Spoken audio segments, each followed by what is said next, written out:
며칠 전에 스승의 날을 지냈습니다. 미국에 있으니까 우리가 잘 모르고 넘어갈 때가 많은데 5월 15일은 5월 5일은 무슨 날입니까? 어린이날. 5월 8일은요? 5월 15일은요? 5월 20일은요?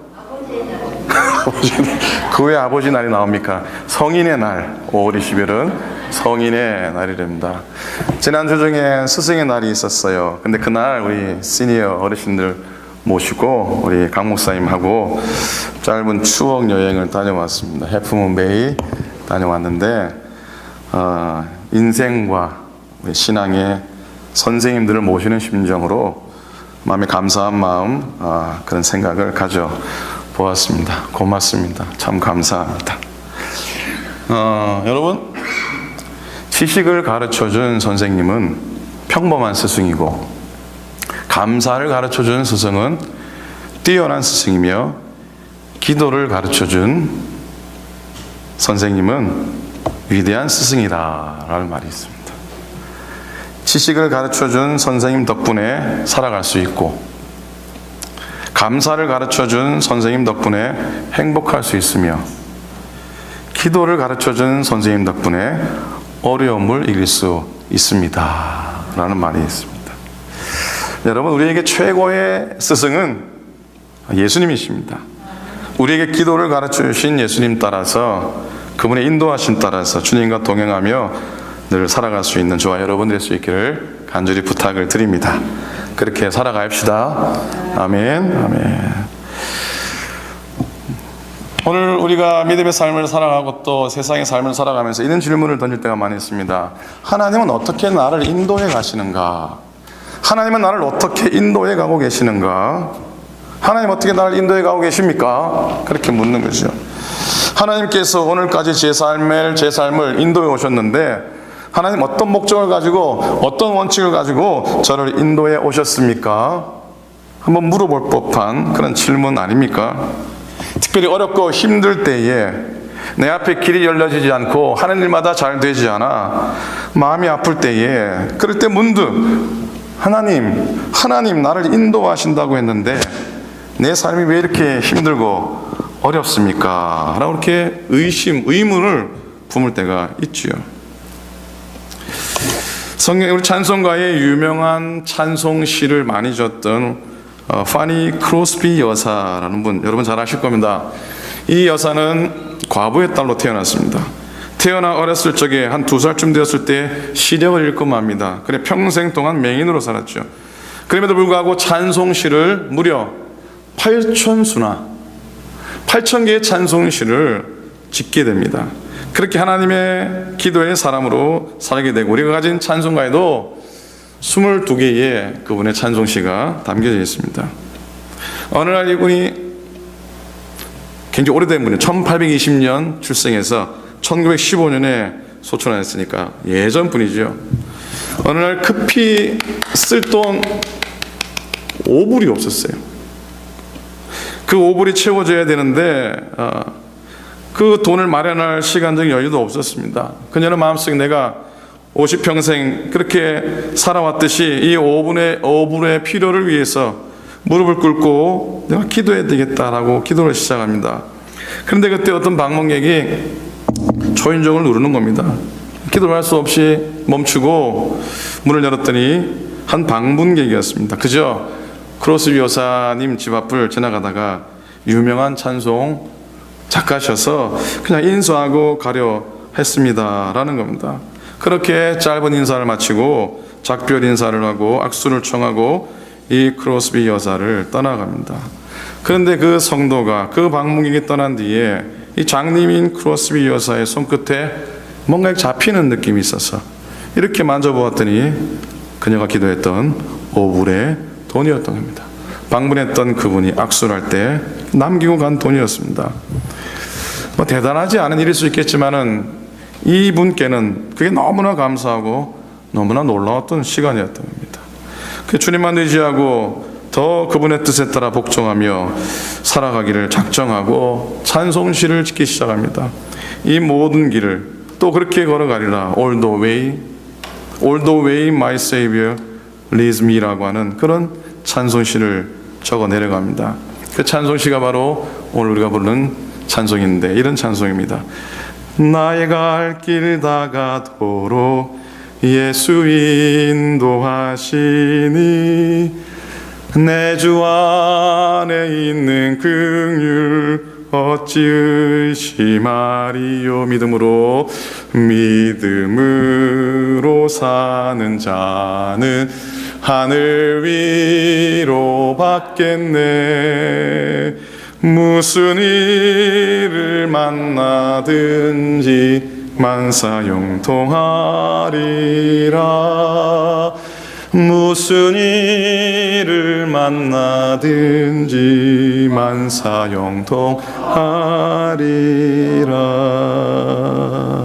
아멘.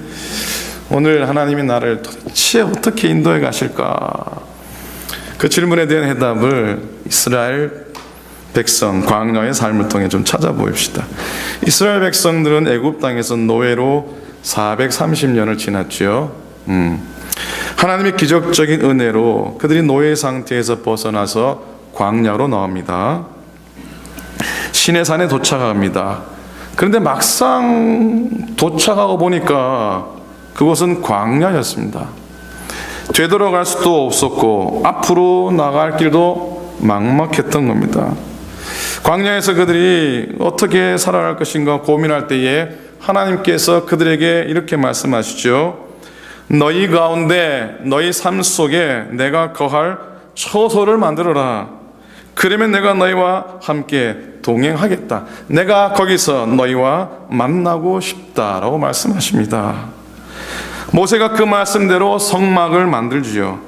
그리고 만든 다음에 하나님이 거할 처소를 다 완성된 다음에 성막 위에 구름이 덮이면서 하나님의 임재하심을 이스라엘 백성이 눈으로 보게 됩니다.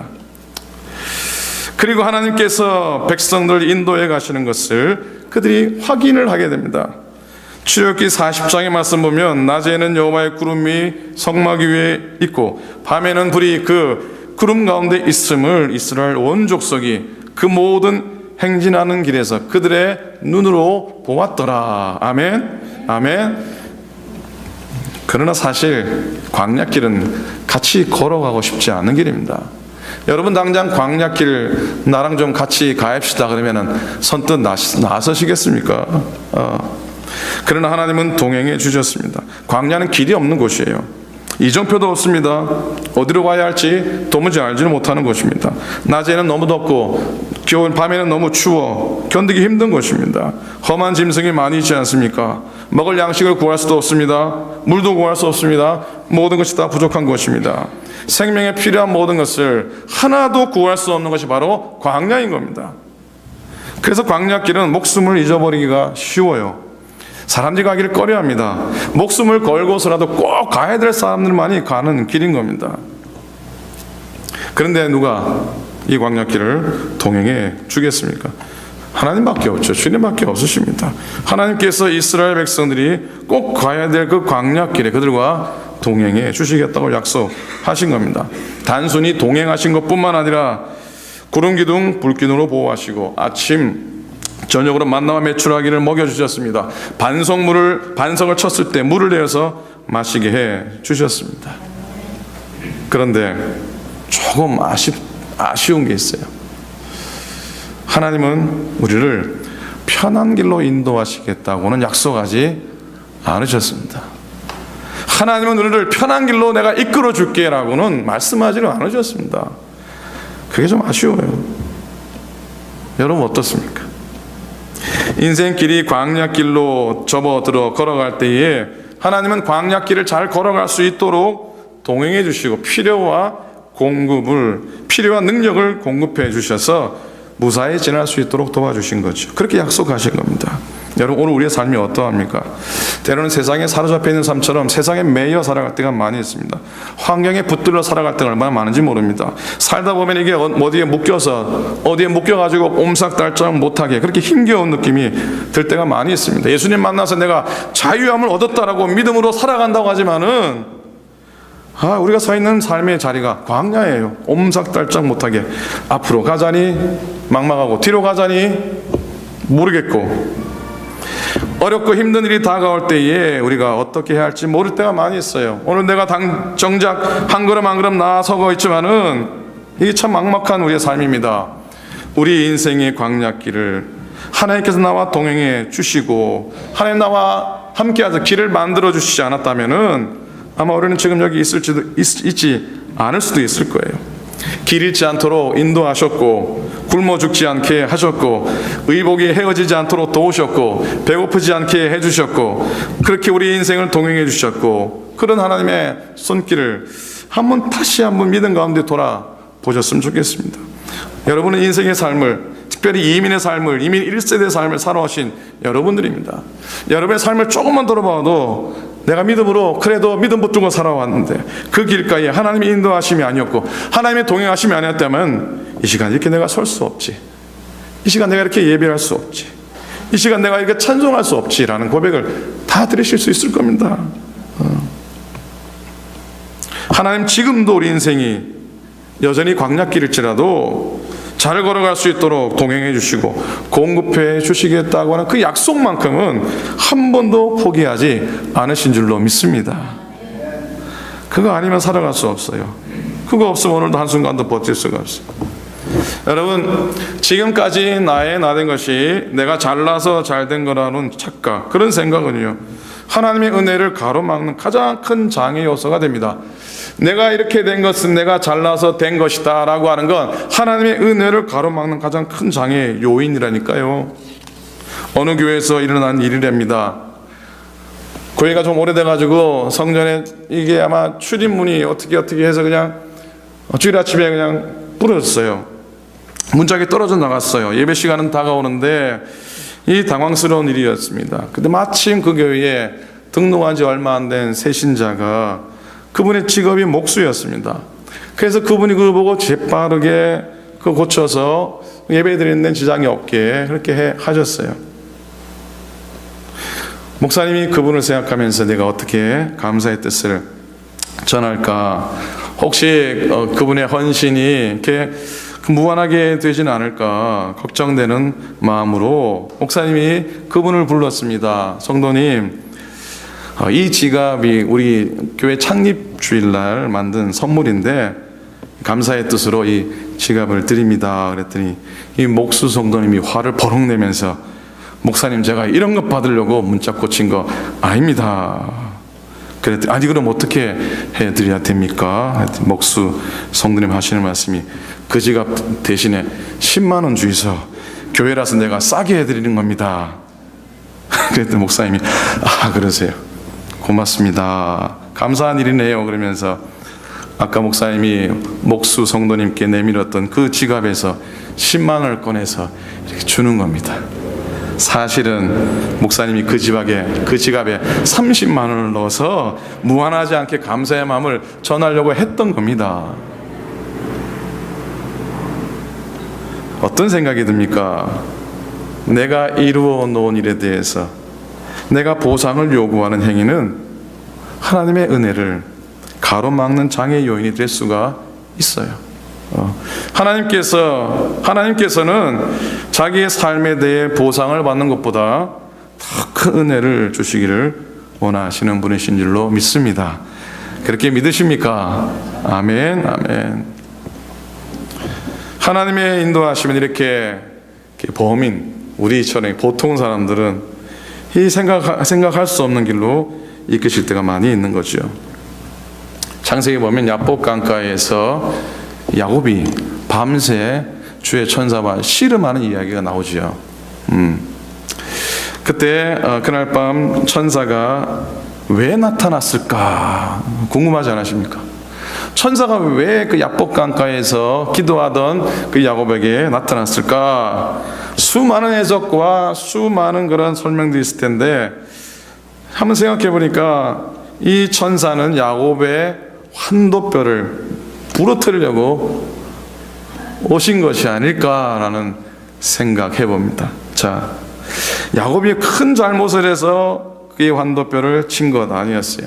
단순히 야곱이 끝까지 끈질기게 붙들고 있으니까 귀찮아서 귀찮아서 이제는 갈 때가 돼서 싸움 빨리 끝내기 위해서 환도뼈를 치신 걸까요? 아니면 야곱 하면 세 사람 만들어 보려고 그냥 성한 그 엉덩이 큰 뼈를 부러뜨렸을까요? 왜냐면요, 야곱이 이 군사를 이끌고는 형 에서, 그 형 에서하고 전쟁, 싸움 벌이지 않기 위해서 그러신 것 같아요. 그리고 에서에게서 도망가지 못하게끔, 더 나아가서 야곱이 에서의 앞에서 무릎을 꿇고 빌도록 하기 위해서 결국은 에서로 하여금 동생을 보니까 측은해요. 동생을 긍휼히 여기는 마음을 갖도록 하기 위해서 야곱의 환도뼈를 부서뜨린 것 아닐까요? 너 그렇게 살면 안 돼. 인간이 그러면 안 되라고 단순히 그것 때문에 부러뜨렸을까요? 너 사람 좀 돼봐라. 그렇게 치신 것 아닌 것 같아요. 야곱을 살리시려고 그를 치셨어요. 그래서 시험을 걸어온 겁니다. 처음부터 야곱의 환도뼈를 부러뜨리기 위해서 나타난 거죠. 이건 참 역설적이게도요, 야곱을 보호하기 위해서, 그의 기도를 응답해 주시기 위해서, 그와의 언약을 지키기 위해서 야곱의 엉덩이 큰 뼈를 부러뜨린 겁니다. 결국 하나님이 야곱을 치신 것은 축복이었어요. 은혜였어요. 때때로 나를 살리시기 위해서 치실 때가 있어요. 길을 막을 때도 있고요, 밤새워 기도하게 하실 때도 있고요. 그렇게 하나님이 치시는 것도 은혜예요. 하나님께 맞는 것도 은혜입니다. 하나님이 안 되게 하시는 것도 은혜고요, 하나님이 도와주시지 않고 때때로 방해하시는 것처럼 보여도 그것조차도 은혜예요. 적어도 야곱의 이야기를 살펴보면은 나와 동행하시는 하나님께서 때로 내 마음의 환도뼈를 위골시키셔서 나의 고집과 나의 교만과 나의 자랑의 환도뼈를 부러뜨리세요. 왜? 그게 나를 살리는 길이기 때문에, 그게 나를 세우는 길이기 때문에 부러뜨리십니다. 그래서 나를 하나님의 뜻 가운데 세우시고 하나님의 계획 가운데 그 마음 갖고 살아가게 하시기 위함인 거죠. 여러분 어떻게 생각하십니까? 때로는 좀 하나님 나를 때리시는 것 같아도요, 그것도 은혜라고 생각하십시오. 오늘 좀 빈자리가 많아도요, 이것도 은혜라고 생각하십시오. 저분이 왜 안 나왔을까? 시험 들어 안 나왔을까? 아파서 못 나왔을까? 그들 위해 기도할 수 있잖아요. 그들 내 마음속에 품을 수 있잖아요. 그게 은혜가 아니고 뭐겠습니까?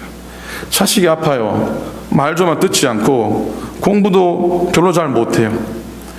그 자녀 바라보면 더 기도가 나오지 않습니까?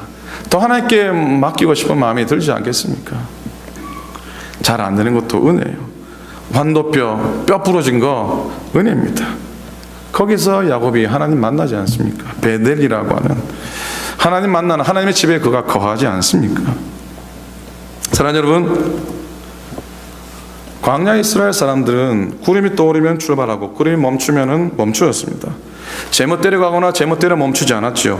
자기 상황이 아무리 급하고 절박해도 주님이 사인을 주시면 떠났고 사인을 주시지 않으면 멈추었습니다. 기다렸던 거죠. 그건 바로 주님과 동행하는 발걸음, 아니면 한 발짝도 내딛지 않겠다고 하는 저들의 믿음의 고백 아니겠습니까?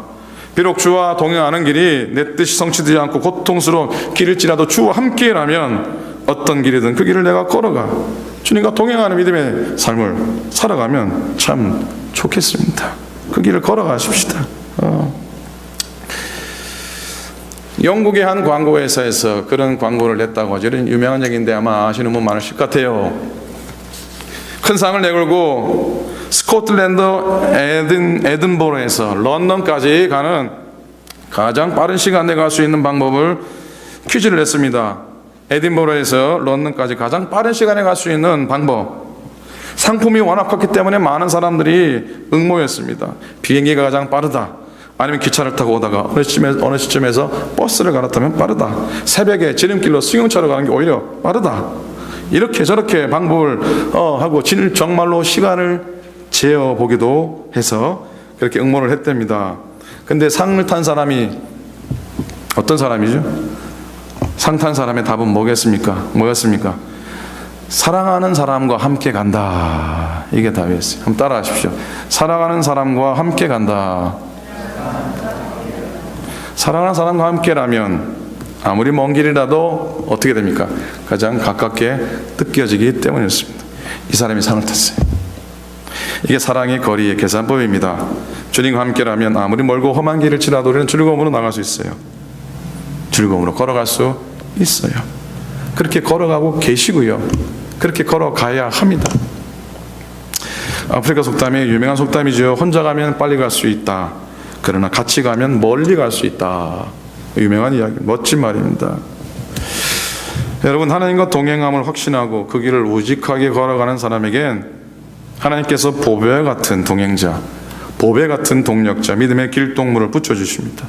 그래서 마지막 신앙의 여정에서, 또한 사역의 여정에서 지치지 않게 끝까지 달려갈 수 있도록 인도해 주십니다. 오늘 읽은 사도행 20장 이후에 바울의 여정은 완전히 바뀌게 됩니다. 주님 만난 이후에 그는 오로지 중단 없이 복음 증거의 삶을 살아오지 않았습니까? 이제 사도행 20장 이후로 바울은 마지막 그의 여행지 로마를 향해 가게 됩니다. 로마를 가는 길목을 개척하기 위해서 일사각오, 죽음의 각오를 하고 그 길을 떠나는 모습이 바로 20장에 나와 있는 모습입니다. 그 길은 진짜 험난한 그런 위기와 그런 죽음의 위협에 기다리는 길이었지만은 그는 그 길을 함께 가겠다고 자원한 동반자들과 함께 걸어갑니다. 바울이 전도하면서 여러 지역을 다닐 때 어느 곳 하나 쉬운 곳이 없었습니다. 순탄한 여행지가 없었어요. 이 여행지가 아니지요. 이건 고난의 장소였습니다. 반대에 부딪히고 온갖 핍박과 아픔을 겪어야 하지 않았습니까? 그럼에도 극한 상황 속에서도 동고동락하며 함께 걸어가 주었던 동행자들, 함께 동행해 주었고, 함께 아파해 주었고, 함께 돌맞아 주었고, 함께 감옥에 갇히고 함께 채찍에 맞아 생명의 위협까지 느끼며 걸어간 그런 함께한 사람들이 있었습니다. 이런 사람 때문에 바울은 그토록 어려운 선교의 길을 넉넉히 이겨낸 겁니다.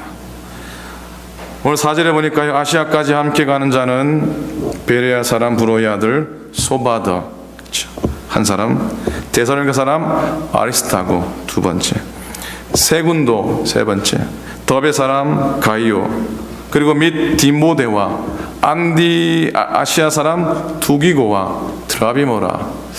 모르긴 해도 성경 한 절 안에 이렇게 많은 사람의 이름이 담긴 절은 없지 않을까라는 생각을 해보게 됩니다. 한 절에 이렇게 많은 사람의 이름이 담긴 건 거의 없지 않을까 하는 생각을 해보게 됩니다. 터키라고 하는 지역, 이 사도 바울의 일행이 도착한 곳이 바로 오늘의 터키인데요, 오늘도 터키 지방에 들어가는 선교사님들은 자기의 이름을 밝히지 않습니다. 잘 아시죠? 내가 선교사입니다 라고 절대로 이름을, 자기의 이 직책을 밝히지 않죠. 그만큼 선교사들의 사역이 힘든 곳이 터키입니다. 터키가 무너지면요, 이슬람이 무너진다는 말이 있습니다. 터키에서 한국으로 앞으로 3만 명의 이슬람 선교사를 보낸다고 합니다. 터키가 자유로워 보이고 터키가 좀 이렇게 개방되어 있어 보여도요, 이슬람 선교사의 전초기지가 터키예요. 그래서 터키가 무너지면 이슬람 무너져요. 터키를 복음화 시켜야 돼요. 이게 방법이라고 하죠. 바로 그 터키를 향해서 화약을 뒤집어 쓰고 불 속에 들어가는 심정으로 따라 나선 6명의 바울의 동력자들의 이름이 바로 거기에 있는 겁니다. 여기 우리 목사님 계신데요, 목회자한테는 그 첫 목회지, 그 첫 목회지는 참 외롭고 어려운 시절이었기 때문에 동행했던 믿음의 발걸음에 대한 아련한 기억과 참 감사한 추억들이 있습니다. 제가 25세 첫 목회를 나갔습니다. 부산 감만동이라고 하는 그런 부둣가였습니다. 그 동네 달동네에 반지하에 한 20평 되는 반지하에 방이 하나 있고 의자가 몇 개 있는 조그마한 교회 총각으로 나갔습니다. 갔더니 딱 3분의 교인이 있었습니다. 아이들이 몇 명 있고요. 3분의 집사님이 계셨습니다. 근데 떠날 때까지 한 분은 이사를 가시고 2분은 끝까지 남으셔서 오랜 시간 목회를 하지 못했지만, 한 분의 이름은 정증자 권사님, 한 분의 이름은 박경량 집사님이십니다. 한 20여 년 지났는데 아직까지도 그 2분의 이름만큼은 잊혀지지 않습니다. 다른 분은 전혀 기억이 되지 않는데, 정증자 권사님 시장한 모퉁이에서 손으로 바느질하면서 혼수를 만들어 과부의 삶을 딸과 함께 지냈던 그런 권사님이셨습니다. 아들 같은 전도사가 시장을 지나고 그 혼수하는 그 문을 열고 앉아서 인사하고 대화하고 기도하고 가면은 꼭 그럽니다. 아이고 전사님이 앉아서 기도했던 그 자리에 손님들이 많이 와서 오늘 계약을 많이 하고 갔습니다. 고맙습니다. 그게 뭐 제가 거 앉아가지고 그렇게 된 겁니까? 그분이 그런 마음으로 받아주시고, 그런 마음으로 새파란 젊은 전도사, 총각 전도사 기 안 죽이려고 그렇게 해주신 그 고백이 지금도 잊혀지지 않습니다. 박경량 집사님, 남편이 포크레인 운전, 큰 중장비 운전으로 1년에 몇 날 집에 계시지 않습니다. 한 손에는 아들, 큰아들, 등에는 작은 아들 짊어지고 교회를 부지런히 다녔습니다. 첫째 녀석은 수두증이라고 합니까? 물이 머리에 고여서, 머리가 이게 큰 아이입니다. 머리에서 위까지 항상 튜브를 연결해서 그런 약간 신체적으로 아픔이 있는 그런 아들을 데리고 등에 짊어지고, 그렇게도 조그만 재단을 지키고 섬겼습니다. 조금 부흥이 돼서 시장통에 40평짜리 교회로 옮겼습니다. 남의 일이라고 아무도 아멘 안 하시네. 아멘. 20평에서 18평으로 조금 줄었다가 그야말로 배로 부흥해 40평짜리 해서, 그때 결혼해서 집사람하고 한 편에 방 만들어서 무슨 소꿉장난도 아니고 방 하나 만들어서 지내면서 교회를 섬겼습니다. 옮기고 우리 이 건물 4층 위에 네온 사인 십자가 만듭시다. 교회가 들어와 있는데 십자가 하나 세워드릴 거 아닙니까? 요즘은 그게 공이라고 하지만 그때는 간절했습니다. 누가 뭐래도 합시다. 헌금합시다. 헌금을 했습니다. 근데 그날 두툼한 봉투가 하나 들어왔습니다. 아까 그 권사님이 그 제정을 못 하셨어요. 목사님 이거 좀 다른 게 있습니다. 열어봤더니 금가락지, 이렇게 쌍가락지가 들어와 있는 겁니다. 이거 어떻게 받을 수 있을까 그랬지만, 정말 드릴 건 별로 없어서 십자가를 세워내는데 그래도 소중히 여겼던 그 쌍가락지 드렸어요. 그거 팔아서, 그리고 다른 헌금 더 보태서 네온 사인, 정말 촌스럽죠. 근데 얼마나 멋있게 보이는지. 옥상에 올라가, 전 교인이 몇 명 안에 10대밖에 되지 않고 교인이 옥상에 다 올라가가지고 찬송하고 박수 치고 뭐 별 난리를, 남들이 보면 쟤네들 좀 미쳤나 싶을 정도로 옥상에 올라가서 그렇게 했던 기억이 있습니다.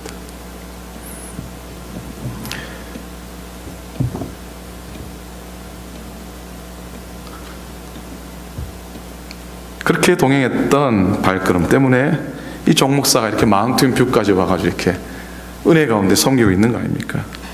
그분을 없었으면 아마 여기 제가 서 있을 수 없을지도 모르겠습니다.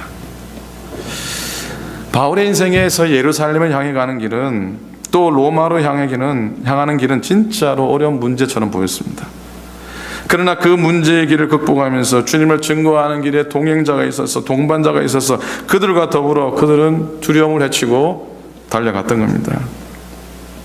누구보다도 우리 인생의 가장 좋은 동행자는 예수 그리스도이십니다. 그렇게 믿으십니까? 우리 시온 성가대가 찬양을 할 때는 기대가 됩니다. 왜냐하면 항상 찬양을 할 때마다 어떻게 그렇게